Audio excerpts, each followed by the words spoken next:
먼저 주의 말씀을 나누기 전에요. 제가 인도에서 있었던 사역했던 일들을 잠깐 사랑하는 성도님들과 나누고자 합니다. 저는 GMS, 저희 교단 소속 선교사고요. 2007년에 인도로 파송을 받고 2007년 9월부터 인도에서 사역했습니다. 제가 인도에서 사역한 것을 대략 요약해서 말씀드리겠습니다. 저는 인도에서 교회 개척, 첫째로 교회 개척 사역을 했습니다. 그리고 현지 교회와 협력해서 현지 교회 또한 사역을 감당했고요. 현지인들에게 말씀을 전하는 현지 교회 지도자들을 세우는 신학교와 또한 현지 평신도들을 세우는 하나님 말씀을 가르치는 말씀 사역을 감당했습니다. 또한 어린이들을 위한 사역으로요, 교회에 주일학교를 신설해가지고 주일학교 사역을 했고요. 그 다음에 세 곳에 인도 있었던 북동부 지역, 제가 사역했던 북동부 지역 세 곳 지역에 초등학교를 세워서 그곳에서 영어로 하나님의 말씀과 더불어 아이들을 세우는, 아이들을 키우는 그런 초등학교 사역을 감당했습니다. 그리고 구아티라는 곳에 보시면 아시겠는데, 구아티라는 곳에 가로 종족, 소수민족들이 사는 산악지역에 그곳에 클리닉 센터를 세워가지고요, 그 지역에 있는 의사들과 또한 간호사들의 하나님을 사랑하는 봉사로 해서 클리닉 센터를 통해서 주의 복음을 전하는 의료선교 사역을 감당했습니다. 먼저 한번 보도록 하겠습니다. 목사님 한 번만 틀어주실래요? 예. 저는 웨스트 벵갈, 혹시 콜카타라고 혹시 우리 성도님들 들어보셨는지 모르겠습니다. 마더 테레사가 사역했던, 마더 테레사는 들어보셨죠? 예, 마더 테레사가 사역했던 웨스트 벵갈의 캐피탈, 주도인 콜카타에서 약 580km 떨어진 히말라야 산지가 시작되는, 히말라야 산맥이 시작되는 웨스트 벵갈의 두 번째 도시입니다. 두 번째 도시에 실리굴리라는 그 지역에서 교회 개척 사역을 감당했습니다. 여러분, 제가 주 대상으로 선교 사역을 했던 이 벵골족은요, 고구마율이 0.01%가 되지 않습니다. 그래서 우리 한국은 돌아다니시면은 십자가를 아주 이렇게 볼 수 있고, 이렇게 어떤 분은 표현을 좀 극단적으로 빨간 십자가, 네온사인의 십자가가 그 공동묘지를 연상한다, 그 정도로 많다라고 합니다. 그러나 제가 사역했던 이 웨스트 벵갈의 이 실리굴리 지역은요, 여러분이 차를 타고 100km를 달려도 200km를 달려도 십자가를 거의 볼 수 없는, 고구마율이 0.01%가 되지 않는 그런 지역에서 교회 개척 사역을 감당했습니다. 이곳에 교회를 개척했고요. 현재 25명의 매주 평균적으로 25명의 어른들이 모여서 예배를 드리고 있습니다. 그리고 이 지역에 어린아이들에게 다 힌두교 부모의 자녀들인데요, 힌두교 아이들인데 이곳에 복음을 전해서 주일학교를 시작했습니다. 주일학교를 시작해서 현재 주일학교는 약 한 40에서 50명 아이들이 매주 모여서 저희 교회 주일학교 선생님들을 통해서 찬양도 배우고요, 율동도 배우고 주의 말씀도 배우고 예배도 배우고 있습니다. 이거는 저희 주일학교 아이들이 크리스마스 행사 해가지고 다 끝난 이후에 단체 사진을 찍었던 장면입니다. 한번 넘겨주실래요? 여기는 제가 사역하고 있는 실리굴리 지역에서 차로 약 30분 떨어진 시물굴리 지역입니다. 이 시물굴리 지역은 정글인데요, 이곳에는 가을 거짓 때 우리나라는 멧돼지들이 먹이를 찾아서 내려온다고 들었습니다. 근데 이곳은 가을 거짓가 되면 먹이를 찾아서 야생 코끼리들이 내려오는 지역입니다. 야생 코끼리들이 와가지고요, 먹이를 다 먹어가고, 여러분들 길거리 이렇게 다 비포장도로인데요, 자갈길이나 이런 흙길에 코브라들이 정글 속에서 신신찮게 돌아다니는 정글 지역입니다. 이곳은 0%의 고구마율이 0% 지역이었고요. 이곳에 저희들이 초등학교를 세웠습니다. 시물구리 이 지역에 초등학교를 세워가지고 먼저 어린아이들에게 복음의 접촉점으로 학교를 통해서 어린아이들에게 복음을 전하고 또한 교육을 시켰고요.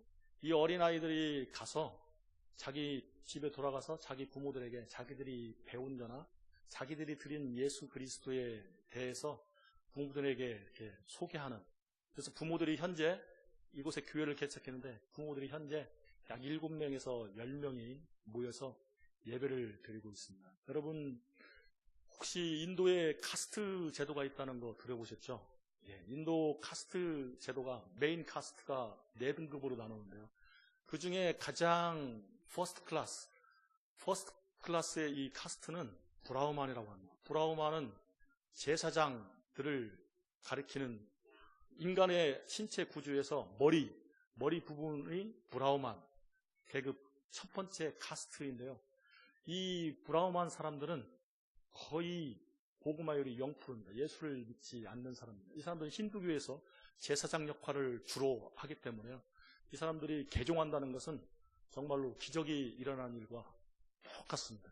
사람이 죽었다 살아나는 것과 비슷하다고 보시면 이해가 되실 것입니다.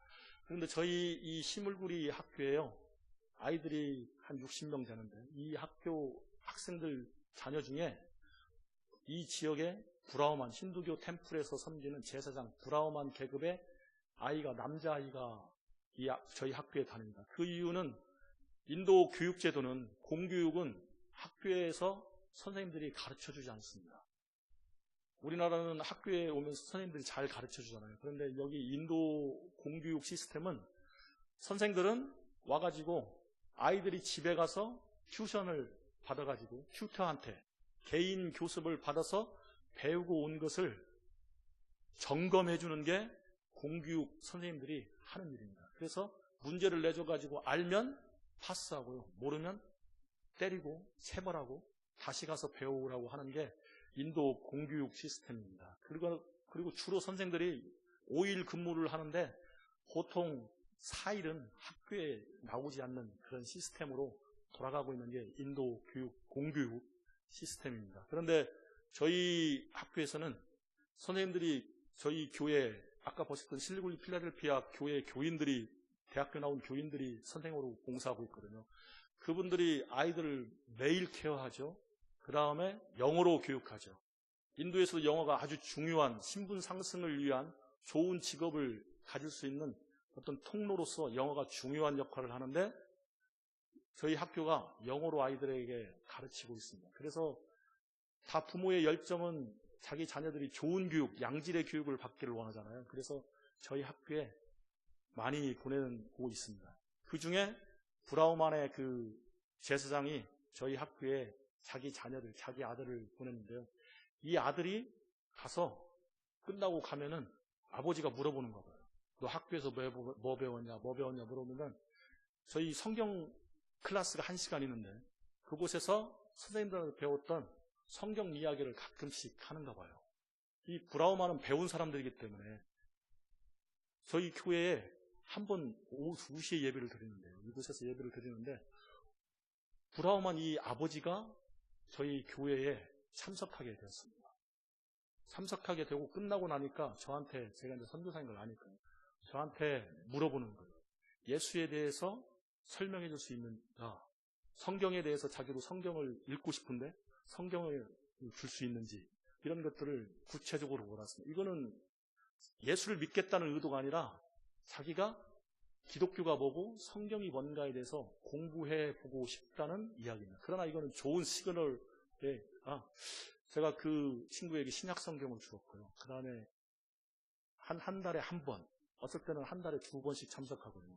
끝나고 나면은 짜이를 마시면서 예수에 대해서 물어보는 말에 대답하고 있는 상황입니다. 여러분, 이처럼 이 시물구리 지역에 있는 일들이 정말로 이 지역에서 이 브라흐만 한 사람이 변한다면은 그 지역의 주민들이 바뀔 수 있는 상황입니다. 여러분, 위에서 기도해 주셨으면 고맙겠습니다. 넘겨주시죠.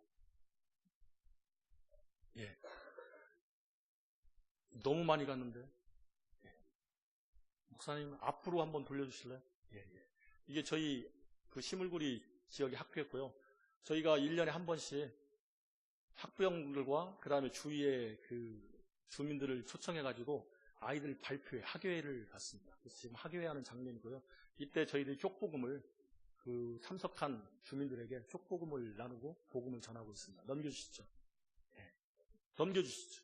예. 이거는 저희 아까 제가 간략하게 했던 것처럼 저희 가로종족이 사는요, 구와띠 지역의 힐 지역인데 그곳에 교회가 없는 상황에 복음을 전하기 위해서 저희 현지 카시종족 장로교회에 소속되어 있는 이 현지 의료팀들과 합류해가지고 이곳에 클리닉 센터를 세웠습니다. 우리로 말하면 예전에 1970년대, 60년대 조그마한 보건소를 세워가지고요. 이곳에서 의료를 통해서 예수 그리스도의 복음을 전하고 있습니다. 넘겨주시죠. 네, 이거는 저희 교회가 저희 클리닉 센터가 세워졌을 때 저희가 오픈 세레모니 예배를 드렸을 때 인도는 여름이 6개월 정도 되는데요. 그때 온도가 42도, 43도 나가니까 다 자기들의 우산을 가지고 와서 쓴 것입니다. 이거는 저희가 클리닉 센터가 완성된 이곳에서 지금 오후에 주로 환자들이 오면 동네 사람들이 오면 진료해주고 약을 나눠주는 그런 지금 사역을 감당하고 있습니다. 넘겨주시죠. 예. 이거는 저희 눕밥반이 보건소 옆에 학교입니다. 가로 종족의 아이들에게 학교를 통해서 아이들에게 주의 복음을 전하고 있고요. 주일에 주일학교를 운영하고 있습니다. 넘겨주시죠. 빨리 넘겨주시면 예, 저희 학교 학생들입니다. 넘겨주시죠. 예, 이거는 한 1700에서 1800m 고지에 있는 마모토라는 지역에 카시 종족에 있는 산골 마을에 학교를 저희가 세웠고요. 이곳에서 2개의 반을 운영하고 있습니다. 현재 13명의 아이들이, 우리로 말하면 유치원 또래의 아이들이 지금 2개의 반으로 나눠가지고 공부하고 있고요. 그 아이들에게 주의 복음을 전하고 있고, 또한 부모들에게 저희들이 가정방문을 선생님들이 해가지고 하면서 주의 복음을 전하고 있습니다. 넘겨주시죠. 예. 저희 마모토 학교에 저희 왼쪽에 이렇게 머리 벗어진 분이 저희 교장 선생님이고요. 그 옆에 있는 게 저와 같이 사역하는 현지 목사입니다. 넘겨주시죠. 예. 이거는 저희 A반에 담당하는 선생님이고요. 아이들이 지금 기도하는 장면입니다. 넘겨주시죠. 예. 이거는 점심시간에 아이들이 점심을 먹는 부분입니다. 아이들이 여기는 물이 귀한 지역이기 때문에 주로 씻지 못하기 때문에 제 어렸을 때 겨울 되면은 저희 나라도 이렇게 잘 씻지 않아가지고 이렇게 뭐라고 할까요? 이렇게 이런데 때가 이렇게 딱 있잖아요. 고래도 있었고 빨간하고 그런 저희 한 1970년대, 60년대 그런 후반, 70년대 초반의 그런 상황이라고 이해하시면 되겠습니다. 넘겨주시죠. 예, 이거는 제가 추방을 됐는데요.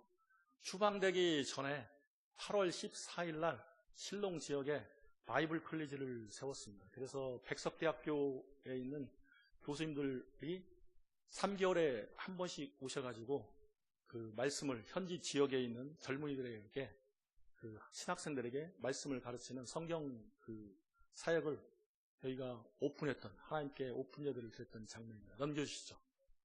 예, 이거는 저희 그때 김시환 목사님 백석대학교에서 오셔가지고 노맛을 강의했던 부분입니다. 넘겨주시죠. 예, 이거는 저희가 카시 종족에서 2박 3일 연합 부흥했던 장면입니다. 넘겨주시죠. 예, 이거는 제가 얘기했던 것처럼 현지 교회에 주일날 다니면서 말씀을 전했던 말씀 사역입니다. 넘겨주시죠. 예, 넘겨주시죠. 예, 이것도 말씀 사역 장면입니다. 예. 여러분, 인도는 약 13억이 사는, 여러분, 세계에서 2번째로 중국 다음으로 인구가 많은 지역입니다. 그런데 개신교의 복음화율은요, 약 2% 됩니다. 많은 외국인 선교사들이 지금 복음을 전하고 있는데, 인도에서 약 1년 6개월 전에 인도의 정부가 투표로 인해서 바뀌었습니다. 그런데 1년 6개월 전에 투표로 들어온 새 정부가, 지금의 현 정부가 여러분 BJP라고 하는 인도 신두 정당이 정권을 잡았는데요. 거기에 이 수상이라는 사람이 아주 정치를 잘합니다. 서민을 사랑하고요. 약자를 보호하는, 빈곤층을 없애는 그런 경제정책을 잘 세우고, 그 다음에 사회 간접 기본시설을 넓혀가지고 인도가 아주 급속도로 현재 발전의 단계에 놓여가고 있습니다. 그런데 이 모디 수상의 정책 중에 하나가 인도를 100%의 힌두교 국가로 만드는 게 이 사람의 정치 모토 중에 하나입니다. 어떻게 하면은 인도를 힌두교 국가로 만들까? 그 사람이 힌두교 국가로 만드는 방법을, 이 목표를 완성하는 방법의 수단으로 두 가지 수단을 세웠습니다. 하나는 인도를 클린하게 만드는 거고요. 다음 하나는 인도를 홈커밍하게 만드는 겁니다. 그게 무슨 말이냐면은, 인도에는 외국 선교사들이 많기 때문에 인도가 힌두교 입장에서 봤을 때 인도가 아직도 더럽다는 겁니다. 100% 힌두교가 되면, 외국 선교사들이 없으면 인도교가 하얀 힌두교 국가가 될 수 있는데, 쉽게 이해하면요, 지금은 외국 선교사들이 많기 때문에 이 하얀 인도의 도화지에 붉은, 그 다음에 검정한 이 더러운 불순물들이 묻어 있다는 겁니다. 그래서 다시 인도를 하얗게 만들려고 하면은 묻어있는 이 불순물들을 빼서 버려버려야 한다는 겁니다. 그게 클린 정책인데, 그 일환으로 외국 선교사들을 색출하고 휴방해가지고 외국 선교사들을 다시 비자 받아서 못 들어오게 입국 거부해가지고 외국 선교사들 한 명도 인도에 남지 못하게 하는 정책을 지금 인도가 추진하고 있습니다. 그 일환으로 저희 인도 선교회, 인도 대륙에 저희 교단 선교부인 GMS에 많은 선교사님 중에 28가정이 휴방되었습니다. 미국 선교사님들도 휴방됐고요. 여러 나라 선교사님들이 휴방되었습니다. 저는 올해 9월 15일 날 여름 옷 3벌과 운동화를 신고 인도에서 휴방되어 가지고 여러분 태국으로 왔고요. 태국에서 한국으로 와서 화성교회와 얘기하고 기도하면서요, 다음 선교지로 우리 목사님이 광고해 주신 것처럼 우크라이나로 내년 초에 다시 재파송받아서 가게 됩니다. 여러분, 인도는 아주 중요한 나라입니다. 여러분 새벽마다요, 생각날 때마다 인도를 위해서 기도해 주십시오. 그 다음에 이 클린 정책 다음으로 홈커밍, 이 정책을 인도 현 정부가 세우고 있습니다. 추진하고 있는데, 이 홈커밍이 무슨 정책이냐면요, 원래 인도가 영국이 지배하기 전에, 이 서양이 중세에 지배하기 전에 원래 힌두교 나라였는데, 영국 사람들이 무력으로, 영국 사람들이 돈으로 이 자기 조상들을 회유해가지고 기독교 사람으로 만들었다라고 그들은 이해합니다. 그래서 이 사람들을 다시 홈으로, 다시 힌두교인, 다시 자기 집으로 돌아오게 만드는 정책을 지금 펼치고 있습니다. 그래서 기독교 한 가정이 다시 힌두교로 돌아오면은 한국 돈으로 600만 원을 줍니다. 왜 그러냐면 영국 사람들이 돈으로 복음을 전했기 때문에 자기들도 다시 돈으로 이 사람들을 역개종하게 만드는 정책을 세우고 있습니다. 여러분, 인도 사람들에게 아까 보았던 것처럼 정글 속에서 600만 원은 우리 한국 사람들에게, 현 시대에 살고 있는 여러분들에게는 6억의 가치 정도가 되는 어마어마한 돈입니다. 여러분, 이것을 받기 위해서요, 믿음이 연약한 인도의 그 크리스찬들이 많이 개종하고 있습니다. 인도에는 모슬렘이 약 7%가 되는데요, 이 모슬렘 사람들에게도 똑같은 정책을 세웁니다. 그래서 모슬렘 사람들이 힌두교로 개종하는 것은 많이 어려운데, 모슬렘 사람들이 힌두교로 개종하면 한국 돈 1,000만 원을 줍니다. 1,000만 원이면 10억이죠. 그런데 이 모슬렘 사람들은 뭐라고 할까요? 이렇게 일신주의가 있기 때문에 아직까지도 돈보다는 개종하는 율이 적습니다. 그런데 저희 개신교의 이 현지 크리스찬들은 많이 개종하고 있는 실정입니다. 여러분, 인도가 정말로 복음으로 든든하게 쓸 수 있도록 여러분 기도해 주셨으면 고맙겠습니다. 여러분, 하나님이 왜 사람을 창조하셨을까요? 사람이 없이도 하나님은 심심치 않으시고, 하나님은 자존하시고, 하나님은 모든 일을 하실 수 있는데, 하나님은 세상을 창조하셨습니다. 그리고 마지막 클라이막스 시간에 하나님의 형상을 닮은, 하나님의 성품을 닮은, 하나님의 지정의를 닮은 인간을, 아담을, 하와를 창조하셨습니다. 아담과 하와를 창조한 이 하나님이 세상에 가장 센터인, 가장 중심부인 에덴 동산 안에 아담과 하와를 그곳에 두셨습니다. 그곳에 두시면서 하나님이 아담과 하와에게 명령을 한 가지를 하십니다. 너는 이 에덴 동산을 잘 지키고 한국말로는 경작하라고 나오는데 여러분 원어를 보면은 서빙하라고 나옵니다. 에덴 동산을 잘 지키고 하나님인 나를 잘 섬겨라 라고 아담과 하와에게 하나님이 명령해 주십니다. 여러분 에덴 동산은 천국인데 그 당시 지상에 파라다이스였는데 무엇을 지키라는 것입니까? 그거는 하나님의 적대자인 뱀으로부터, 사단으로부터 하나님의 성전인, 지상 성전인 에덴 동산을 깨끗하게 죄로부터의 침입으로부터 지키고 막으라고 아담에게 하나님이 명령하셨습니다. 여러분 창세기 3장 24절 이하를 보면요, 실패한 아담이, 범죄한 아담이 그 이후에, 범죄했을 이후에 하나님이 누구에게 이 명령을 주시냐면요, 화영검들에게, 천사의 화영검들에게 에덴 동산을 지키라라고 명령하시는 것을 볼 수 있습니다. 여러분 아담이 창조된 목적은 하나님의 지상 성전을 깨끗하게 잘 지키고요, 매일같이 하나님과 교제를 통해서, 하나님과 사귐을 통해서 하나님의 성품을 계속해서 공급받고 에덴 동산으로부터 에덴에서 땅끝까지 하나님이 지으신 이 지구에 충만하게, 땅끝까지 충만하게 퍼져서 생육하고 번성해서 하나님이 창조하신 이 아름다운, 하나님이 보시기 좋았던, 심히도 보시기 좋았던 이 창조물을 잘 다스리라고 하나님이 인간을 하나님의 형상으로 창조했다고 합니다. 성도 여러분, 여러분과 저는 하나님의 형상보다 더 우월하게 예수 그리스도의 십자가의 구속으로 말미암아 새롭게 창조된 사람입니다. 그래서 바울은 고린도후서 5장 17절에 여러분, 우리는 새로운 피조물이라고, 하나님의 새로운 피조물이라고 합니다.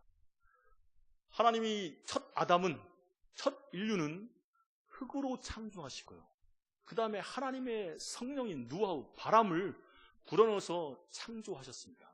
그런데 마지막 두 번째 인류인 우리 예수 그리스도를 믿는 우리는 어떻게 창조된지 아십니까? 흙으로 창조된 게 아니라 신이신, 하나님이신 그분이 우리의 육체를 입고 이 땅에 내려오셔서 우리를 창조하시기 위해서, 새롭게 창조하시기 위해서 십자가에 달려서 피 흘려 죽으심과 부활하심으로 말미암아 우리가 새로운 피조물로, 하나님의 새로운 아담으로 창조되었다고 고린도후서 5장 17절에 바울은 가르쳐주고 있습니다. 성도 여러분, 왜 우리가 이렇게 존귀한 존재로 창조된 것입니까?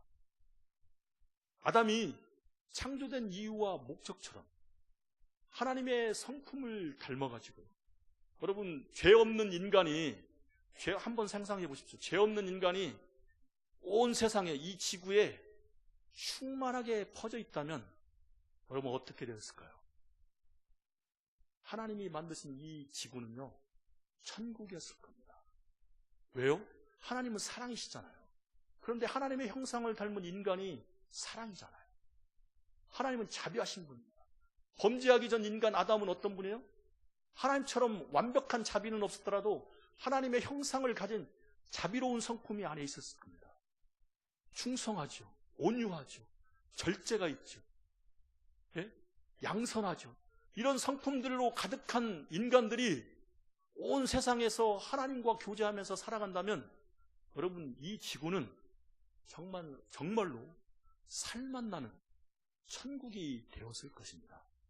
하나님은 인간을 창조하신 목적이, 이 목적을 두고 아담을 창조하셨고요, 에덴 동산으로부터 온 땅끝까지 이것이 흘러 전파되도록, 충만하도록 하시기 위해서 사람을 창조했다고 성경은 우리에게 가르쳐주고 있습니다. 여러분, 인도가 인구가 13억이라고 하잖아요. 그렇죠? 여러분, 인도 가시면요, 어떤 느낌을 받냐면, 좀 다른 분들, 소수의 사람들은 인도가 어떤 종교의 그거여가지고 철학계의 나라라고 하고 좀 좋아하시는 분도 있습니다. 그러나 대부분의 사람들이 인도에 갔다 와가지고 평을 하면 뭐냐면요, 지상에 있는 지옥이라고 표현합니다. 왜 그런 줄 아십니까? 사람이 많습니다. 13억이잖아요. 이 13억의 인구들이요, 하나님을 모르는 사람들입니다. 죽어있는 사람들이 13억이나 돼요. 타락한 하나님을 위해서 떠난 인간들이, 여러분, 13억의 인구들이 모여서 사는 그곳이 어떻게 되겠습니까? 사랑이라는 것은 찾아볼 수가 없습니다. 자비라는 건 찾아볼 수가 없어요. 여러분, 개에게는 먹을 것을 주어도요, 굶어서 죽어가는 옆집 사람에게는 자비와 양선을 베풀지 않는 게 힌두교의 특징입니다. 왜요?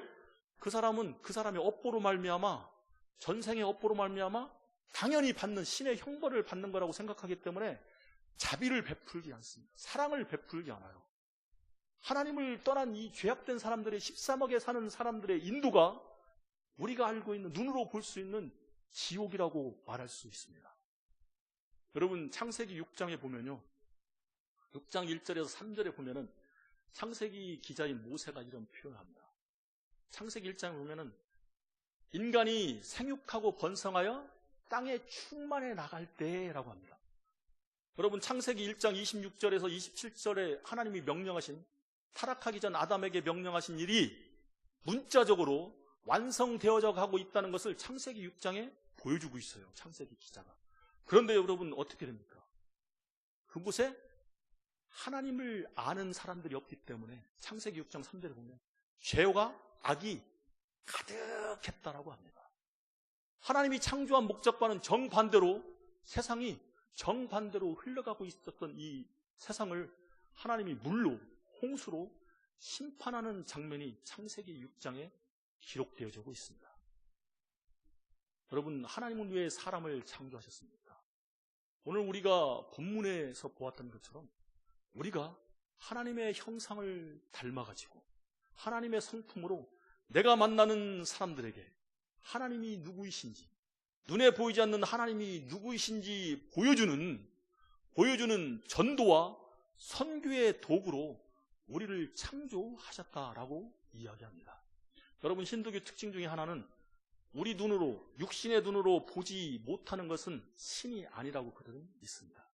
그래서 힌두교에 보면은 수많은 마네킹들이 형상들을, 아이돌을, 우상을 만듭니다. 이게 힌두교의 무슨 신이요? 이게 힌두교의 무슨 신이요? 무슨 신이요? 무슨 신이요? 하고 마네킹으로, 흙으로 신을 만들고 그 신을 그 사람들이 섬기는 걸 볼 수 있습니다. 여러분, 우리 기독교는요, 하나님의 형상을 누가 만든 줄 아십니까? 인간이 만든 게 아니라 하나님이 직접 흙으로 하나님의 형상을 만든 게 우리 바로 사람입니다. 여러분, 인도 사람들이 자신들이 만든 우상, 마네킹과 힌두교의 신들을 보면서, 우상들을 보면서, 아, 이게 이 신이구나 라고 그들이 이해하는 것처럼 예수 믿지 않는 사람들이, 하나님을 모르는 사람들이 누구를 보고 눈에 보이지 않는 하나님을 이해하고 만나고 알 수 있습니까? 그거는요, 하나님의 형상으로 창조된, 하나님이 직접 빚으신 우리의 삶을 통해서, 여러분과 저의 언행과 삶을 통해서 죽어있는 사람들이 눈에 보이지 않는 하나님을 만날 수 있게 된다는 것입니다. 창세기 12장에 보면 아브라함을 복의 통로로 부르십니다. 여러분, 인간에게 가장 진짜 복이 무엇이라고 생각합니까? 육신적인 복으로서 물질입니까? 그것도 복의 일부는 될 수 있겠죠. 그러나 복의 근원이신 하나님을 만나게 되는 게, 그 하나님과 합일되는 게, 그 하나님께로 돌아와서 그 하나님 밑으로 들어오는 게, 하나님과 함께 사는 것이 참된 복이라고 성경은 우리에게 도전하고 가르쳐주고 있습니다. 아브라함을 복의 통로로 불렀다는 것은 아브라함의 삶을 통해서, 아브라함의 후손인 이스라엘 백성의 삶을 통해서 하나님을 알지 못하는 이방 민족들이 하나님의 백성인 이스라엘 백성의 삶을 통해서 복의 근원이신 하나님을 만나게 되고 그들을 통해서 하나님과 합일되는 참 복을 얻는 그러한 수단으로 이스라엘 백성을 불렀다고, 아브라함을 불렀다고 성경은 우리에게 도전하고 있습니다. 성도 여러분, 사도행전 1장의 8절에 보면 성령이 너희에게 임하시면 너희가 권능을 받고 예루살렘과 유대와 사마리아와 땅끝까지 이르러 내 증인이 되라고 명령하고 계십니다. 여러분, 예수 그리스도의 죽으심과 부활로 초대교회 사람들에게 성령이 임했습니다. 여러분, 그들이 예루살렘을부터 해가지고 땅끝이었던 로마와 이방 민족에까지 가서 주의 복음을 전하고, 많은 사람들이, 이방 사람들이 구약의 선지자들이 예언했던 것처럼 예루살렘으로 하나님께로 돌아오는 일과 역사가 일어났던 것을 우리는 사도행전을 읽으면서 알 수 있습니다. 성도 여러분, 물은요 위에서 밑으로 흐르잖아요. 여러분, 창세기 2장에 보면은 에덴 동산에 동서남북으로 네 강이 흐릅니다. 이 네 강이 여러분 흘러가지고 어떻게 됩니까? 흐르는 곳마다 파라다이스를 만드는, 천국을 만드는, 풍요로움을 생산하는 일들이 일어난다고 창세기 2장에 기록되어 있습니다. 여러분, 에스겔서 47장에 보면요, 예루살렘 성전 하나님의 보좌에서 물이 흘러나오는 것을 에스겔이 그 비전을 봅니다. 이 물이요 어디로 흐릅니까? 예루살렘을 끼고 있던 기드론 시냇가로부터 막 흐릅니다. 이 성전에서 나온 물이 흐르면서 광야가 어떻게 됩니까? 죽어있던 광야가 살아나고, 이 물이 결국에는 어디까지 가냐면 사해인 아라바 광야의 아라바 바다까지 흘러가는 것을 볼 수 있습니다. 죽음의 대명사에 있던 사해에 성전에서 나온 물이 흘러서 이 사해에 죽어있던 이 사해가 다시 살아나게 되고, 그 사해에서 물고기들이 살아나는 것을 에스겔 선지자가 보고 있습니다. 여러분, 이 에스겔이 보았던 비전을 사도행전 기자는 사도행전 1장 8절에 다른 양상으로 설명하고 있습니다. 하나님의 성령이, 하나님이신 그분이 새롭게 창조된 예수 그리스도를 믿는 믿음의 식구들에게 임했을 때, 하나님이 임재해 왔을 때, 여러분, 예루살렘에서부터 물이 흐르는 것처럼, 성전에서 에스겔이 보았던 것처럼 물이 흐르는 것처럼 하나님의 백성들이 성전에서부터, 예루살렘에서부터 흘러가지고 어디로 갑니까? 죽음의 땅인 유대와 죽음의 땅인 사마리아와 죽음의 땅인 온 세상에 이 예수 믿는 살아있는 물들이 흘러서 생명의 역사가 일어나는, 많은 사람들이 하나님께로 다시 돌아오는 선교와 전도의 역사가 일어나는 것을 사도행전 기자는 보았고 우리에게 도전했던 것을 알 수 있습니다. 여러분, 이 일을 보았던, 이 일을 믿고 알았던 바울이요, 이 은혜의 복음을 전하기 위해서는 자기의 생명을 귀한 것으로 여기지 않는다고 사도행전에서 고백하고 있습니다. 결론을 말씀드리겠습니다. 성도 여러분, 우리는 무엇을 위해서 창조받았고 무엇을 위해서 안개와 같은 잠깐 살아가는 인생을 살아가고 계십니까? 여러분의 인생에 사는 목적과 방향은 어디에 맞춰져 가면서 사시고 계십니까? 제 나이가 50대 초반입니다. 여러분, 제가 엊그저께 20대 같고요, 엊그저께 전북대 다녔던 것 같은데 제 나이가 눈 한번 깜짝했더니 벌써 50대 초반으로 흘렀습니다. 전주가 이렇게 변할 줄은요, 저는 꿈에도 몰랐습니다. 예. 그런데 눈 한 번 더 깜짝하면 제가 주님 앞에 설 날이 곧 다가오겠죠. 아마 성도 여러분도 저와 동질감을 느끼실 것입니다. 인생 참 짧지 않습니까? 짧은 인생을 허락하신 하나님이 우리에게 무엇을 위해 살도록 하시기 위해서 우리를 예수 그리스도의 그 값진 보혈로 우리를 창조하신 것입니까? 성도 여러분, 여러분의 남은 인생을 하나님께 투자하시기 바랍니다.